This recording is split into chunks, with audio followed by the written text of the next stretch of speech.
দুর্ঘটনার কবলে পড়ল তৃণমূলের মালদা জেলা পরিষদের খাদ্য কর্মাধ্যক্ষের গাড়ি। যদিও খাদ্য কর্মাধ্যক্ষ রীতা সিং এদিন গাড়িতে ছিলেন না, ছিলেন তার স্বামী সহ 7 জন। 3 জন জখম হলেও বাকিরা সুস্থ রয়েছেন।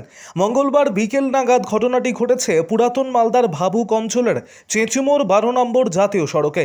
দুর্ঘটনায় স্করপিও গাড়ির একাংশ দুমড়ে মুচড়ে গিয়েছে। মালদা থেকে গাজলগামী জেলা পরিষদের কর্মাধ্যক্ষ রীতা সিংয়ের স্বামী কৃষ্ণ সিংহ সহ আরও কয়েকজন পঞ্চায়েত সদস্যরা জেলা পরিষদ থেকে কাজ সেরে গাজলে ফেরার পথে এই পথ দুর্ঘটনা ঘটে। অভিযোগ, গাজল যাওয়ার পথে চেঁচুমোড় এলাকায় একটি 12 চাকার লরি বাঁদিকে বাঁক নেওয়ার সময় স্করপিও গাড়িটির পেছন দিক থেকে একটি বাস সজোরে ধাক্কা মারে বলে অভিযোগ, যার ফলে ঘটনাস্থলেই গাড়িটি দুমড়ে মুচড়ে যায়। তাদের অভিযোগ, অত্যন্ত জনবহুল এলাকা হওয়া সত্ত্বেও এখানে কোনো ট্রাফিক ব্যবস্থা নেই, যার কারণে এই দুর্ঘটনা।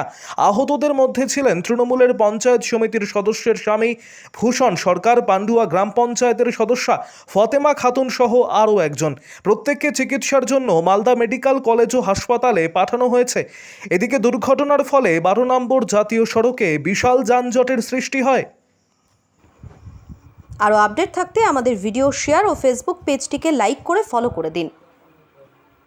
মালদা থেকে গাজল যাচ্ছিলাম, মালদা জেলা পরিষদ থেকে গাজল যাচ্ছিলাম। হঠাৎ করে চেঁচিমোড়টায় কালো থেকে চেঁচিমোড়ে সামনের লরি বাম সাইড নিচ্ছিল, তখন আমার ড্রাইভার ব্রেক করে দাঁড়িয়ে যায়। ওটা গাড়ি ঘুরছিল, পিছন থেকে বাস এসে ব্রেক ফেল করেছে না কি করেছে বলতে পারছি না, সরাসরি আমাদের গাড়ি ধাক্কা মারে। কার গাফিলতি দেখছেন? হ্যাঁ, গাফিলতি কার? গাফিলতি সম্পূর্ণ বাসে। কতজন ছিলেন আপনারা? আমরা 7 জন ছিলাম গাড়িতে। কর্মাধ্যক্ষ ছিলেন আজকে? না, কর্মকর্তা ছিল না, আমি ছিলাম। কোথায় গেছিলেন আপনারা? আমি জেলা পরিষদে ছিলাম। কতজন ছিলেন টোটাল? 7 জন। কি অবস্থা আপনাদের এখন?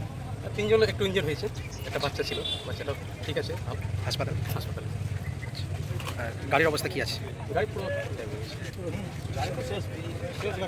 পুলিশ এসছে কি এখন? হ্যাঁ, পুলিশ এখনো তো আসেনি। এখানে ট্রাফিক ব্যবস্থা কি রকম কি রয়েছে? ট্রাফিক ব্যবস্থা নেই তো, ট্রাফিকে নেই তো, ট্রাফিক হলে আপনার নাম? কৃষ্ণ সিংহ। কর্মাধ্যক্ষের নাম আপনার? রীতা সিংহ। আমি তো গাজল যাবো এখন এই মুহূর্তে। কি অবস্থা? কিন্তু রাস্তায় যা দেখছি তাতে এখানে এই অ্যাক্সিডেন্ট হয়েছে। দুটো গাড়ির মধ্যে যা দেখতে পাচ্ছি তাতে অ্যাক্সিডেন্টের ফলে পুরো রাস্তাটা হচ্ছে জ্যাম হয়ে গেছে।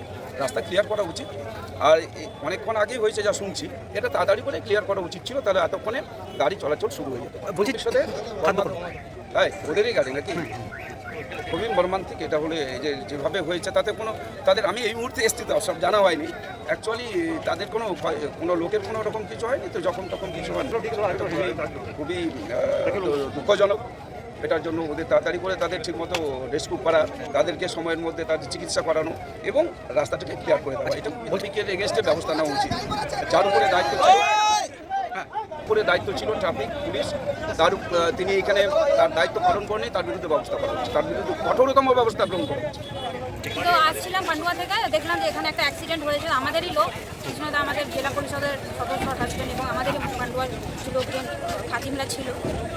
যেভাবে মেরেছে খুব ভয়ানক। ওরা তো বেঁচে গেছে, এটা সত্যি ভাগ্যের বিষয়।